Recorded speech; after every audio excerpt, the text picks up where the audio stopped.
All right, folks, here in Montrose, Colorado, we have this very clean John Deere 3975 three-row pull-type chopper that we're going to put up on auction time, guys. You're going to see as we walk around this machine is super clean, and so with that, we're just going to get started right up here on the front. This takes the small 1000 PTO shaft, guys. If you have the large 1000, you'll have to change out the PTO on the front end that goes to the tractor, but right now, it is set up for the small 1000. You can see it's got your clevis hitch that's going to stay with the chopper.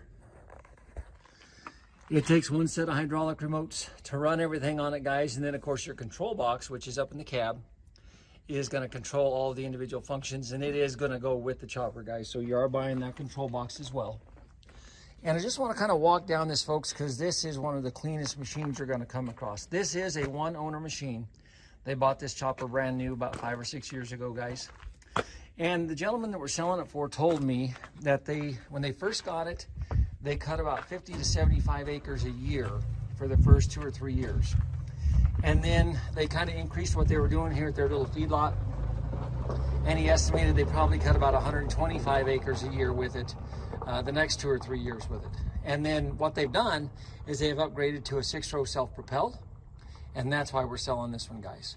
But he did tell me all of your feeder house chains and everything here, guys, were replaced 2 years ago. At the same time, they went through and put new bearings and bushings in the feed rolls. And then also they replaced the knives. So they went completely through all this, guys, and changed and updated and modified everything. So not modified, but updated everything so that everything should be good right here, folks. Chains, bearings, bushings, knives, all that stuff was replaced. And then as far as the 3-row row crop head goes, folks, it's pretty clean. You're going to see little things like that where there's just a little bend in it right there, folks. But the snouts overall are pretty good on it. They're pretty straight. The gathering chains and the rubber pieces on top of those are all good. When this machine was not in use, folks, they kept it in the shed. So, you know, it would only be pulled out for probably about a week once every year, and then it would be poked right back in the shed, folks. They take exceptional care of their equipment, and I think you're going to see this. So again, you're going to see little bitty cosmetic flaws here and there, but nothing that's extraordinary. And then when you get back here, you've got good tires on both sides. You've got axle extensions on both sides, and you'll see those on the other side. Plus, we also have an extra small axle extension, and we have an extra extension for the spout that we're going to include in this as well. But when you look across the back here, folks, it is good and clean. It is not all bent up and banged up. They did not abuse this little machine at all. These folks take good care of their stuff. You've got the receptacle here. If you want to plug another implement in behind it to tow down the road, you can put your lights in right there. You can see you've got your motor right here to rotate the spout.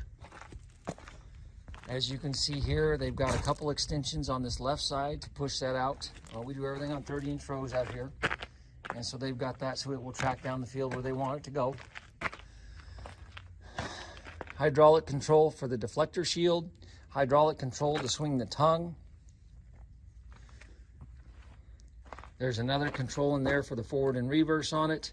And then there'll be one in there for to raise and lower the header as well, obviously.